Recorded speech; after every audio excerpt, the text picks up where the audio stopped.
what's something that you really want to be like known for? I want to become a billionaire to die a millionaire. And what I mean by that is Long nights, no way. This is my fight. A small cage, but a big Hey everybody, welcome back to my show. I have a wealth attorney here with me. And one of the reasons why I love this man, before I tell you exactly who he is because he practices bringing his family along with him. And he's got his son who is sitting behind the cameras. You can't see him, but he's 17 years old and he follows everywhere around where his dad goes. And I'm like, you know what? This is our kind of person, and the people that we like to put on podcasts is people that are bringing their family along with them.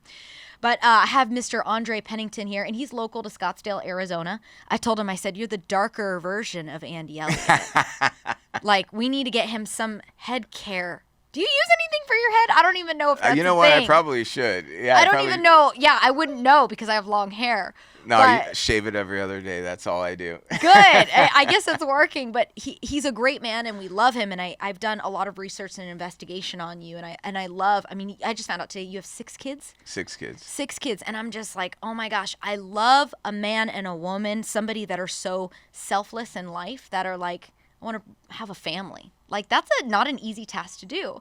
So we have Andre Pennington here, and kind of walk through us a little bit about like what it is that you do in the wealth space and what you do as an attorney and helping other people. Yeah, so I'm a wealth attorney, right? So my foundation is in estate planning, right? Transferring wealth, right? And then along my journey, I understood like, well, you need to understand money to really be good at this.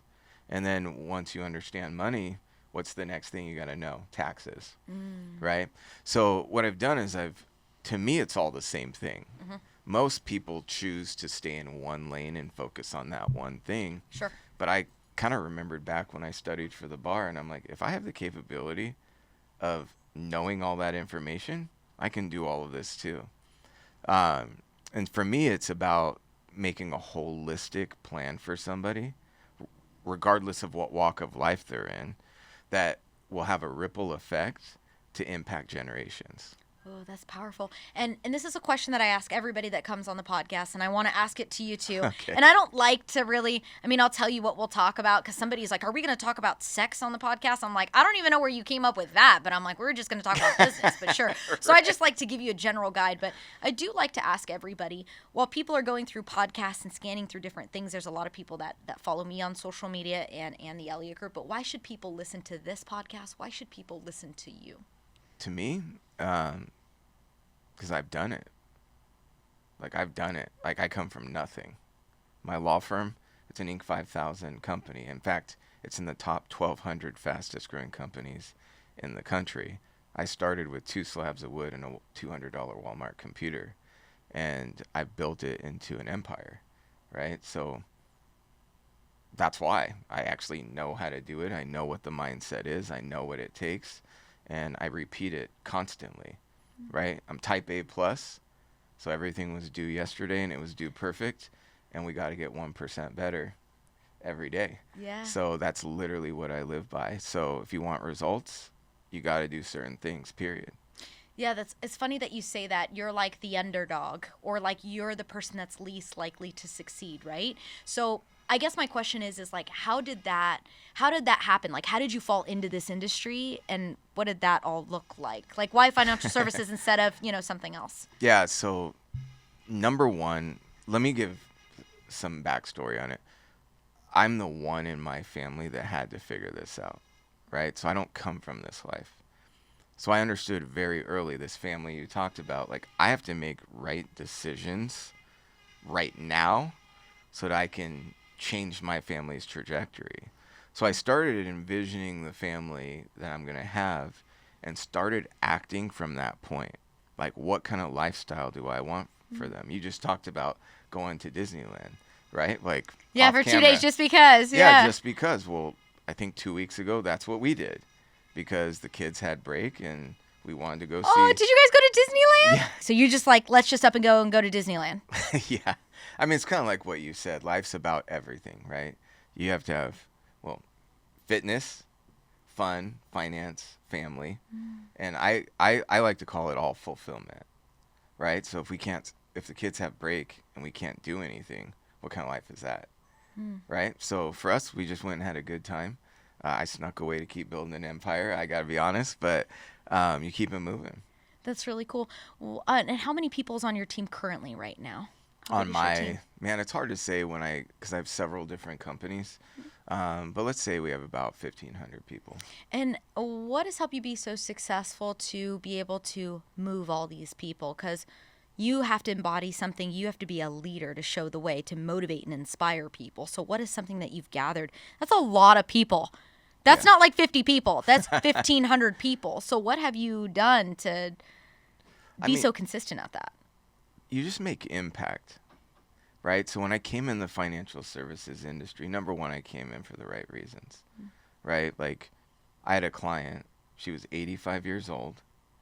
She was going through probate for her deceased husband's part of the estate. She was in the market. She wasn't the one that handled finances, first of all, and the market had just dropped 20%, right? So I'm looking at that as life-threatening. And I'm like, who set this up where this is her last chapter? Oh, yeah. Yeah. And then I look, and it's an advisor that I've been referring my clients to. Oh, no. So in that moment, I had the choice. In my mind, life's about choices. I had the choice to say, well, that was his job. But instead, I thought about, well, I can do this too. I could figure it out.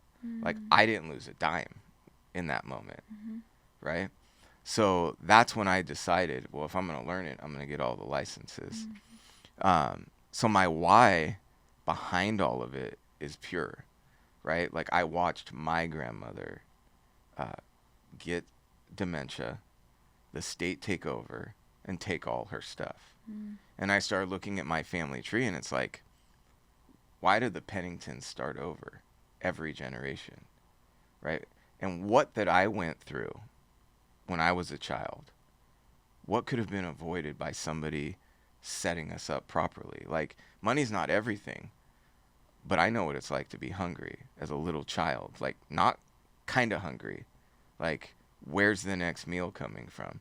You can't focus on anything when life's like that, right? So for me, it's like, if somebody would have done what I did a generation before, or a generation before, how different would my life be? But we can't just sit and think about it. We got to be about it. So that's what I did. I thought about, I'm going to have a family. Who do I need to be in the future? Right? Yeah. How long have you been married to your wife? So we've been married for 8 years. Wow. Yeah. Oh, my goodness. And is she in the business with you too? Or what does she do? Yeah, she is in the business. Well, like I said, there's several businesses, right? I agree with you, like what you were telling me off screen. Sure. Like, a husband and wife that can work together, like, it empowers you to do so much more, right? So we each have a role, but we push each other when the times get tough. Everybody's human, right? But you're kind of leaning on each other for a common goal, and it exponentially increases when you're doing it like that. That's neat.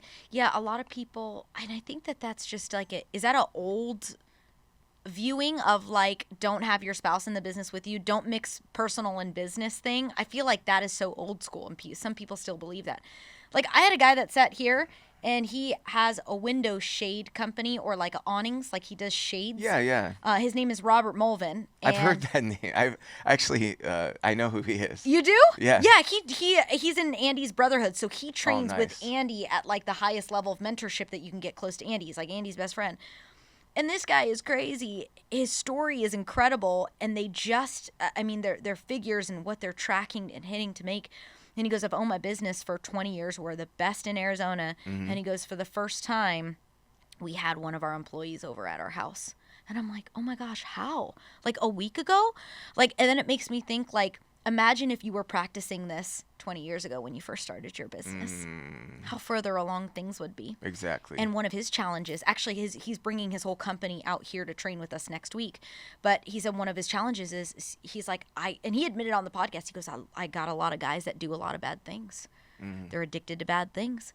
And he goes, and I don't know how to knock them out. And he goes, you could literally come in my company right now as a sales guy, have the worst attitude, not even care, and make $300,000 a year, literally. And so he goes, imagine what they could be like if they really cared and they wanted it. And so like that's kind of like a thing that we're helping him. But it just makes me realize like how much more is available. And our goal as leaders is to extract as much as we can out of one person to get them to play their full potential, right?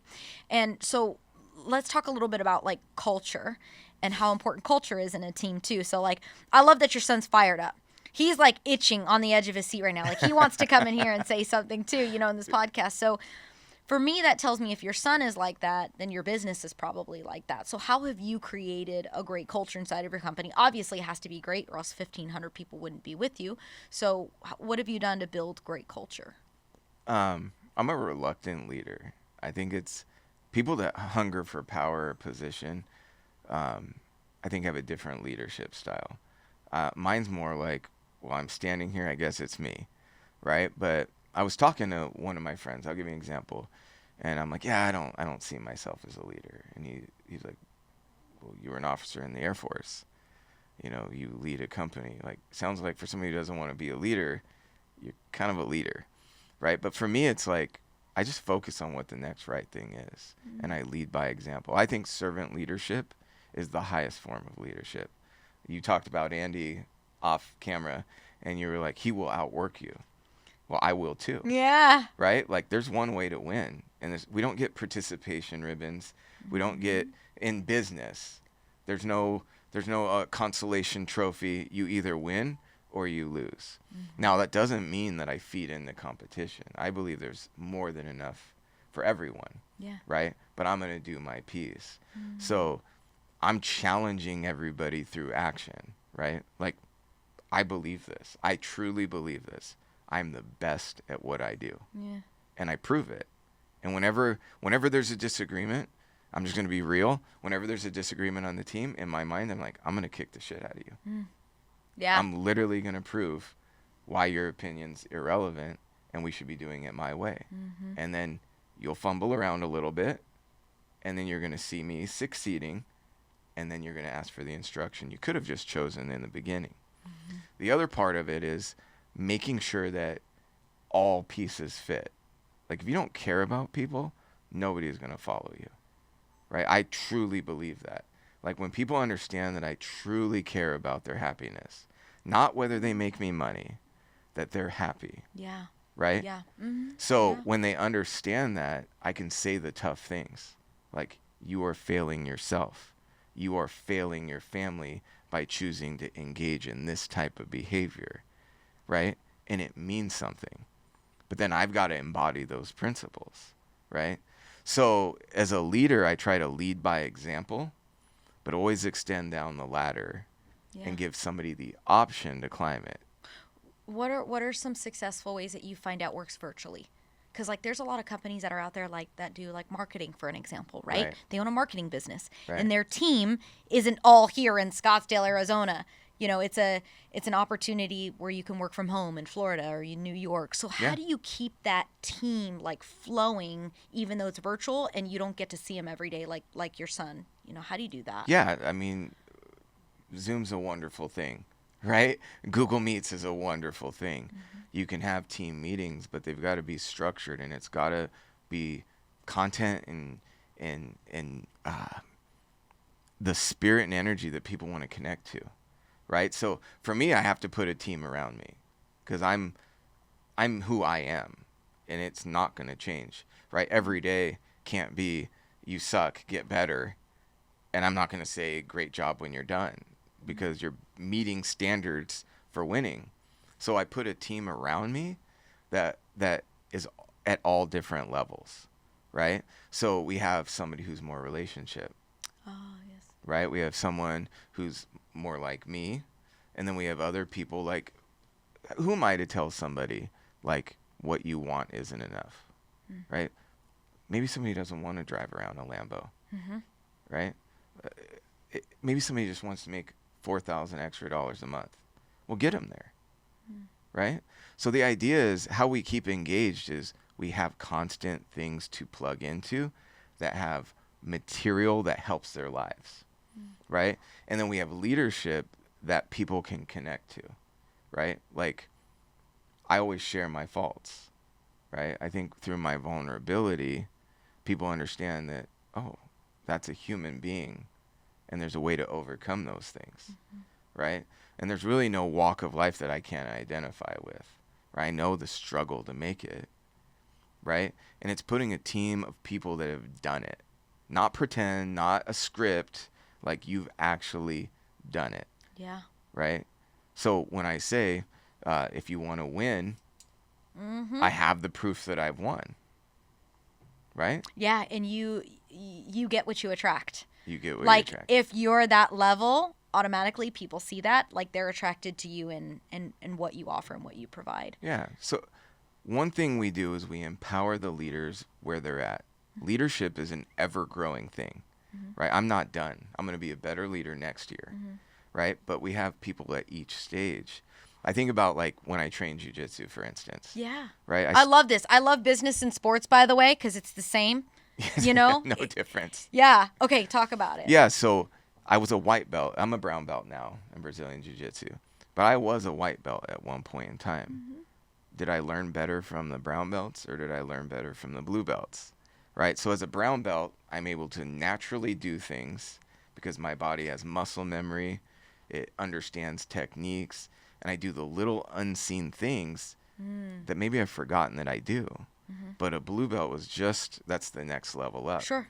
But a blue belt's going to remember what it was like to be a white belt a little bit better. Maybe a purple belt learns better from me. Yeah, right. Right? I know I learn best from black belts. I also learn from lower belts when I make the mistake of putting myself in bad positions and say, I'll be all right. And then they catch me, right? But my point is like, leaders, it doesn't matter what level you're at, like, we can always help. So we empower those at whatever level they're at, and then we're growing constantly, but filling in the ranks before us. How do you get people to not be settled to stay average? Because most people are like, nah, I'm good. Like, I'm making 10 grand a month, which is more than $15 an hour. Like, I'm good.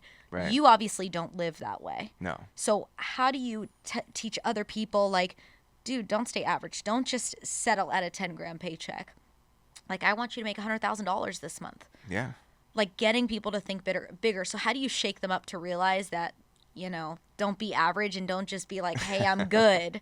You know, and there are the people that will just stay at I'm good, but your goal in your business is to get people to, again, extract the most out of them. So how do you push people to be like, you know, do you, like, in our business, sometimes we pull clips from other people's motivational videos and we drop it in our company. We learn from other people's content.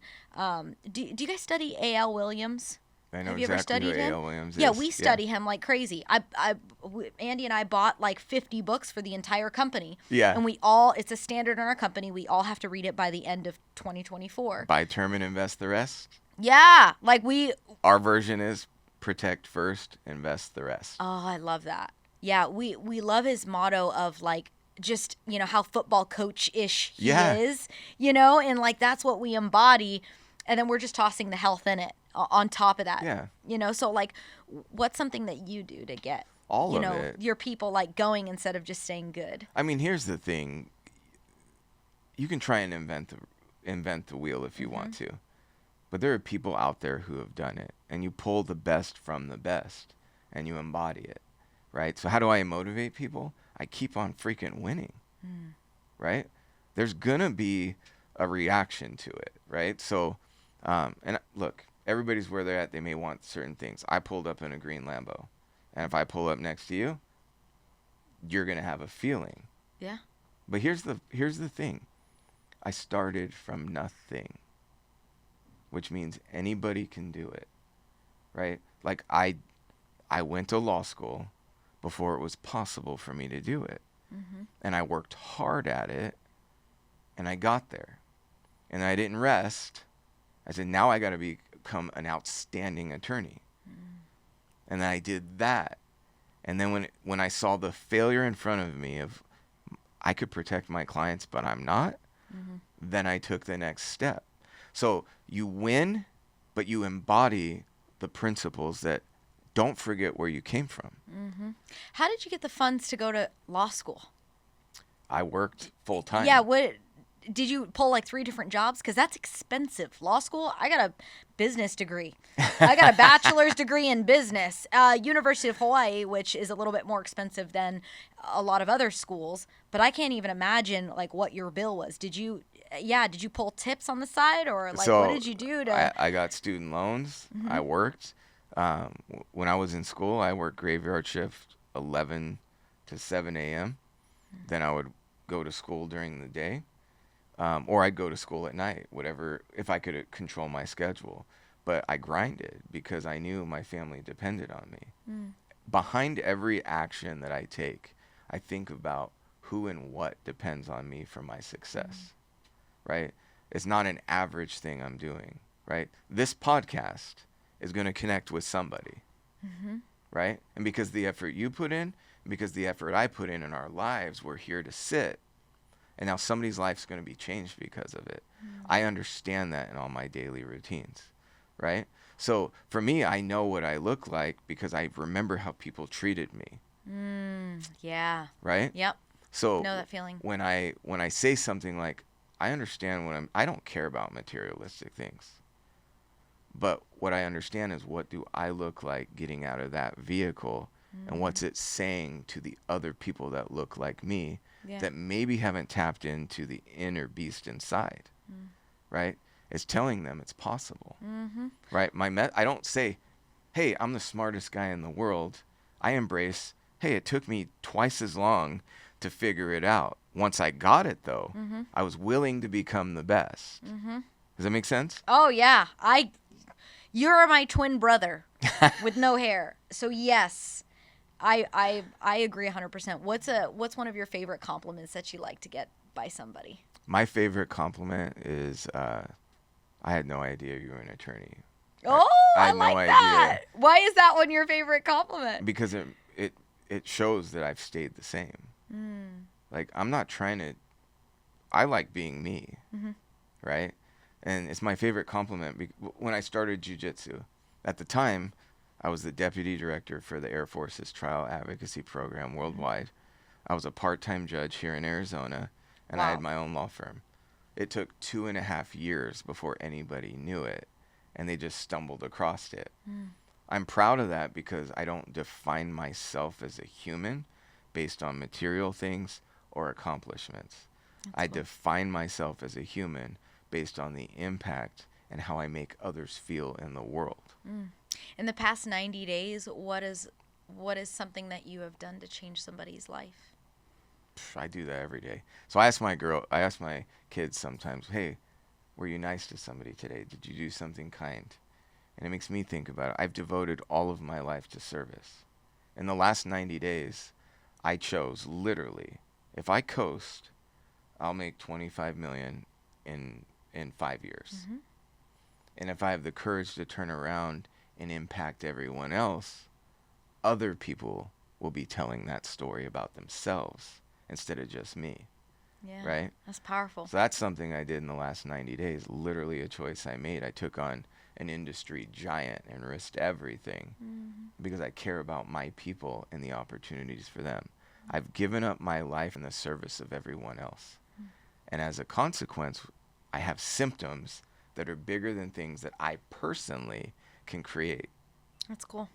I have a question about all your tattoos. Yeah. I was wondering if you could walk us through it. I want to know what they are and what they mean. And All of them? Yeah. Do you have more than just both your arms? Yeah, my whole back done. Yeah, my whole back. And your whole done back? too. Anything else? No, that's it. Well, I have So- a few on my leg too. What is everything? Walk us through it all. Yeah, so when I was younger, one of the movies that inspired me to become an attorney was The Devil's Advocate. Okay. With Al Pacino and Keanu Reeves. Yeah, great. Two great guys. Yeah, this whole bottom one, there's a scene in the movie where the sculpture comes to life and they're all swimming around. Yeah. That's the bottom one. Wow. Right? So that represents what I can accomplish if I put my mind to it. Again, when I thought that, it wasn't possible for me. Right? And then up here, I have the Grim Reaper, and what it says is, for the wages of sin is death, but the gift of God is eternal life. I see the rays up top. Right. So that's what that represents to me, right? Like, there's a right way to do life and there's a wrong way to do life. right? And I want to do it. This is a reminder to me to do the right things. I have a warrior on the inside that represents going through life as a warrior and having bravery and having your armor of God around you to protect you, right? So that's this arm. What hurt the most? My back by far hurt the most. I don't have my back done, but I'm okay. You know that they're doing the shot injections now, right? Yeah, it's cheating. Yeah, it's cheating. It's crazy. Yeah, I feel like you got to pay your dues. You could just lay down for 15 hours. Bam, you're a new man. Yeah. You know? Hey, listen to me. Anybody doing that, you didn't pay your dues, they're not real. That's funny. Okay, now the other side. So this is all Star Wars. I love Star Oh, Wars. you do? In fact, I love Darth Vader. Wait a minute. You guys went to Disneyland then? Yeah. Did you go on the ride of Rise of the Resistance? Yeah, of course Do you we guys did. pay the extra $40 to get the front of the line or whatever? Yeah, I pay it every time. I'm every like, this thing is badass. It's trackless. Like, how did they do it? I remember the first time I went on it, it made me so emotional. So it made me so emotional that I was just like, because you felt like you were really there. Yes. The whole ride. And then what you expect most rides to do is drop down, and then you, like, on a couple of times you drop, you lift up, and I'm just like, oh my gosh, and great ride. Like, I love they did it. such a phenomenal job, and like Star Wars Land. Have you guys been to Disney World? Or I've been to Disney World, yeah. but you most recently you guys went to Disneyland. Yeah, Yeah, where we're located, yeah. Man, they did such an incredible job on that. Okay, so what? So did I it love start with pieces, or like how did you build it? My initial reaction was I wanted Darth Vader the whole way up. I just love Darth Vader. I love the whole story. You start out with talent, like you start out with something that God's put in you, and life sometimes can have you go all kinds of different directions. But if you can keep track of where you're supposed to be, that 1% effort will get you there. So his last ditch effort brought him back to the good. And that's kind of how I look at my life. Like, I didn't always do things right. In fact, I had to work on myself to train myself not to do certain things, right? But it's that 1% focus that is responsible for everything. And I say it. Now, I said a lot about me and winning. Like, my job is to pedal the bike, not to grab the steering wheel. Because I am not responsible for everything that's been accomplished. Like, I innately understand that there's a higher power that I call God working through me that's created everything out. And that's what this represents to me. And I've always been like drawn to this idea of Darth Vader, all this talent, all the potential in the world. And I see a lot of people every day walking around yeah. right, when in reality they're a champion inside, right? That's powerful. Yeah. And Man, what a good explanation of that, of the movies. I That's like the best explanation I've ever heard. Yeah. Wow. That's cool. And then what's on your back? On my back is a samurai warrior. I'm really big into like being a warrior in life. Yeah. Like, I think especially the way the cards I was dealt, and I can really identify with people that feel like they're behind the power curve. And it does take a warrior to come out of that. It really does. Yeah. But we're all warriors. There's this ring that my boyfriend got me. This is when we first started dating, and it's engraved on the inside of it, and it says Onamusha, and that's female warrior. Love it. And he got that for me because he's like, you're so strong. He looks at me, he's like, you're so strong. I'm like, really? I'm like, I'm just here. You know, I just eat ground beef and rice and avocado every night, and I drink coffee twice a day. But he always, it's funny that when you're in it, you don't see how strong you are when you're in it. But when other people like your son look to you, or other people, they're like, dang, like, dude, my dad is freaking strong. You know, my boyfriend's the same way. Tyler's like, Celina, you're so strong. And I'm just like, really? I don't think so. But we have all these subtle reminders like tattoos and rings and things that people around us in our environment to remind us that, like, you know, your story is unique to you. You are one of one. And like, you're just a vessel. God is putting his word through you, and then you're spreading it out throughout. Yeah, we do warrior stuff every single day. That's so cool. Warrior stuff. Yeah, every single day, right? Like, an average day might be a year's worth of work for most people. That's right? true. But it becomes the norm. What is something that you want to be known for? What do you, like here in the Elliott group, something that I'm specifically focusing on is I'm taking over our hospitality division. So like we just actually filmed a course today. We wrapped it up. Like people know me for customer experience, client experience, team experience, and taking their team to the next level. So that's like my forte inside of here. But what's something that you really want to be like known for? What's coming to my mind in this moment is I want to become a billionaire to die a millionaire. Right? And what I mean by that is a millionaire knows how to make money, right? A billionaire knows how to make a lot of other people millionaires. And then when I become a billionaire, it's more about what I left the world with than what I try to take with me, right? So once at that level, I want to give back to the world. Like that's my vision of myself, right? This is why I want to stay who I am. Remember the pain that you used to feel. Remember what it felt like when you had a foster family that gave you a little bit of shelter, right? And give back, right? So that's what I want to be known for. I did everything that God told me to do. I was not perfect, but I did everything God told me to do with courage and impenetrable faith. And I did it, and I did what I said I was going to do, right? I'm going to give back to the world, right? How many millions does a person need to feel successful? Like my life hasn't changed since I made $250,000 a year, right? That's enough money to take care of your bills and have financial security, right? But this idea, it's one barometer that, and if listeners have a hard time listening to it, adjust your mind about money, right? Because if you have a lot of it, you can do a lot of good and a lot of change in this world. Yeah. Have you read Psychology of Money? Have you read that book? I have read that book, as a matter of fact. It's so good. Yeah. It's such a good book, and it teaches about your experiences and the things that you've experienced in life and how it's molded you. So we were just in Las Vegas just this past weekend, and we stayed at the Luxor, and it just drives me insane. I can't comprehend and understand why people go to the casino. I mean, I know, but I don't know, because I'm just like, you're sitting here pressing a machine. I'm like, if I'm going to gamble my money, I at least want a human being collecting, the cards or flipping cards over so I could psychologically analyze your face. But like this toy machine is just flashing colors, and like you're pressing this button that's feeding money away into this thing. And it's crazy because like, one of the nights we went to like the Sphere, we went to go see a show, and I think we came back to the hotel at like 9:00 at night. It's popping. I mean, Everybody is like alive. They're just having a good time.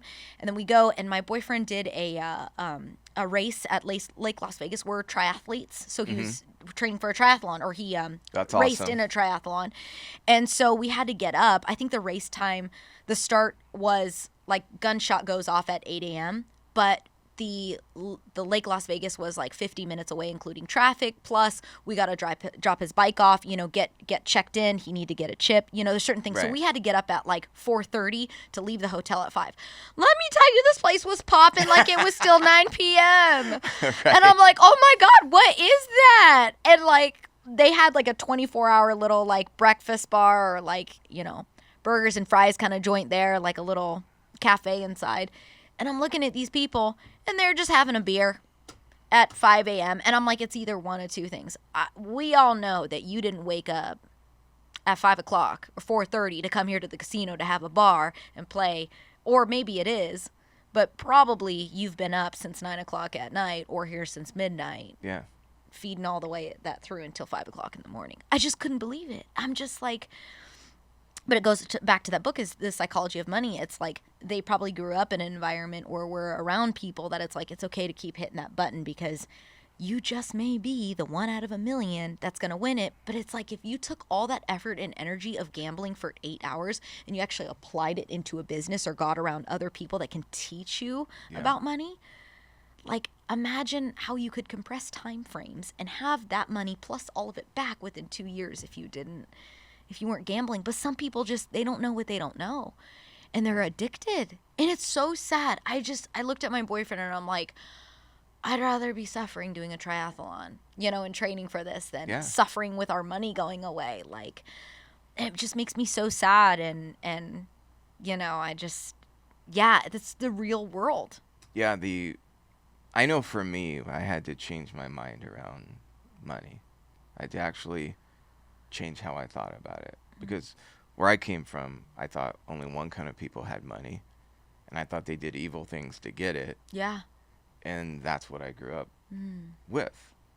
The book that helped me to do it was The Science of Getting Rich. Oh yeah, that's a And- great book. Yeah, and it's the very first chapter. Who writes that one again? Wallace D. Wattles. That's right. That's right. Yes, we do have that book at home. That is a great book. And go ahead. What about the first chapter? Well, the first chapter talks about why it should be everyone's highest endeavor in the society we live in to become rich. Right? And that's like a bad word nowadays. Rich. Yeah. Right? But basically the whole chapter is, if you don't do it, you've failed your mission, because society, like, if you're a husband, for instance, one of the best things you can do is be able to buy your wife a gift, Yeah. right? If you're in society, one of the best things you can do is create multiple opportunities for other people to live and take care of their families, right? So it changed my psychology around what it represented. And once I was able to do that, then the key for me is just don't change. Do you have VAs? VAs? Yeah. Like you're talking about the... Virtual assistant? Oh, no, I don't. Did it sound like I said B? No, I thought you were like V8s. I Oh, was like, oh. I've tasted them, but No, VA, virtual assistant. yeah. V8s are good though. I sometimes put a little bit of Tabasco sauce on it. Yeah. Now it's making my mouth salivate. Yes. Do you have VAs, virtual assistants? I don't have virtual assistants. I have real assistants. They're here in the U.S. or work part of your business. Yeah. It's so cool. One of the most awesome messages that we got. We have virtual assistants, and at the time we didn't need them, my boyfriend and I. And it's actually, this is again when we were still dating. It's husband and a wife. But at first, my boyfriend was using this gal, and I guess this company let her go. Right. And we didn't really know the backstory. He'd only been working with her for 2 months, so he's like, whatever. Well, she reached out to him, and she goes, hey, this agency canceled me. And he just thought, like, okay, whatever, and I didn't need it anyways. I just wanted to try it out. And she goes, but I have a husband and I have 3 kids, and we have no income. And she's like, I'll do everything for you. Like, I'll even do it for less money. And the company that that he was working with at the time took a percentage cut. Right. So whatever he would pay every month, the They agency took majority of it and gave her a couple of pennies. And he didn't know that about her because he didn't get close. And he is like, I just want to help you out. So, whether it was $3 an hour or $5 an hour, he's like, I'll go ahead and match that just because I want to help you. Awesome. And within that time of growing with her, and I was starting to like look for a VA. So I was like, hey, could you message Grizel and, see if she has any friends? Because she was doing amazing work. And so he'd messaged her, and she goes, yeah, my husband can do work too. He's worked for an agency before. And we were like, great. So now we've grown with them for 1.5 years. And because of that, they lived in a house with their roof was coming into pieces. No fresh water, so they had to go to a separate off-site location to get fresh water. Their children wasn't in a good education system. And because we've worked with them for over 1.5 years, they have all these things fixed. And like now our goal is like to move them to the U.S. and like have them physically here in our Lion's Den. But getting that message was so neat from them of saying like, this is incredible. And I remember one time, we're really close with them, so we mail them out like a Christmas box and like goodies from the U.S. and like T-shirts and stuff. And they see us everywhere with the Elliott shirts. So we mailed all their kids, and she cried. She's opening up this box, and she goes, I've been waiting since I worked day one for you to always wear an Elliott shirt. And now she wears it everywhere. Yeah. And I'm just like, that's so cool. And like, that's changing people's lives, like. You made more of yourself, which helped God make more of someone else. Yeah, and it's cool that she can now help take care of her parents who aren't in the best health situation. And I'm like, man, this is so neat. And I remember one time she took a video of her kids opening up one of the boxes, and I saw their house and the way that they live, and it's in the Philippines, so it's a little bit more of a tighter quarters. It's not like the U.S. where we have these huge houses. But Right. their main like living room is also kind of their sleeping quarters. And I noticed that their kitchen was kind of off of the main living room. But I noticed one thing very closely. I zoomed in their refrigerator is the size of when we go to a hotel and the refrigerator that's in the hotel, like about Right. probably this big and holds a couple of sodas and maybe a couple takeout boxes. And I asked her, I said, is that what you keep all of your food in? And she goes, yes. She goes, it's tough because food spoils very quickly because it's not a up-to-date fridge. And I'm thinking to myself, 3 kids, her and her husband, like me and Tyler fill up a full fridge of stuff for the both of us for a full week, and you're feeding 3 children spoiled food or food that spoils quickly because the refrigeration isn't good, plus her and her husband. And I almost like broke down crying, so I just sent over money, and I said, next time that you go into town, I want you to get a nice fridge, and I want you to go to the market and fill it up with fresh groceries. Nice. I'm like, that's unhealthy, and I don't want your kids eating that. And it's neat because we have this synergetic relationship of like a relationship where she knows to take care of, like, they take care of us and we take care of them. Yeah. And isn't that cool? Like, you know, and whether I guess it's here in the U.S. or in another country, it's really neat being like a high level earner, you know, in business to be able to help other people. Exactly. And it's just neat. So I guess I would like to know too, this is a question that I like to ask everybody is, you know, if you got to hang out with the Elliott group for a day, or like you and your son together, and if you guys got to hang out with Jacqueline and Andy and be on a fly on a wall for a full week, you guys got to go do the cold plunge with them, wake up, have coffee, come into the office, watch a seminar and chill out with us, like what would be something that you would want to learn from Andy, or like know from him, or like observe being around him? Like what would that thing Everything. be? Everything. Right? Like I talk about warriors, there's champions, right? He's a champion. He had a vision and he went after it and he succeeded. That means he knows things, right? And I mentioned earlier, why recreate a wheel, right? The culture here is amazing. You took me through and talked about all the lives that he's changed. Now he has his own method. I can learn from it, right? So I would try and learn everything there was to learn, and I become a learner. Right? Student, yes. I become a student. You be taking these notes. I'd be sending you to the dollar store so you can get all these notepads. Yeah. I mean, what that's I the do. thing. Like you never figured it all out, right? 1% better. I'm certain he's doing things that are different than I'm doing and that work for him that now can become part of my arsenal. That's cool. Staying coachable is really important. 100%. It's really important. Okay, cool. And what is a way that everybody can get a hold of you if they have questions, if they want to join your team, if they're like, dude, I have a $27 computer from Walmart as well. Like, I also want a Star Wars tattoo. How do I get one of those? What's the best way that people can reach out to you? Yeah, easy. The best way is go to universalwealth.com or you go to penlaw.com with 2 N's. Okay. And is there a form or something that they can fill out there to Yeah. get in contact with you? Contact form. Okay. Yeah. Okay, cool. Awesome. And my last question is, who would you like to dedicate this podcast to and why? I'll dedicate it to my family because they're my heart. That's powerful. All right, guys, until next time, we will continue to shatter limiting beliefs. We'll see you guys very soon.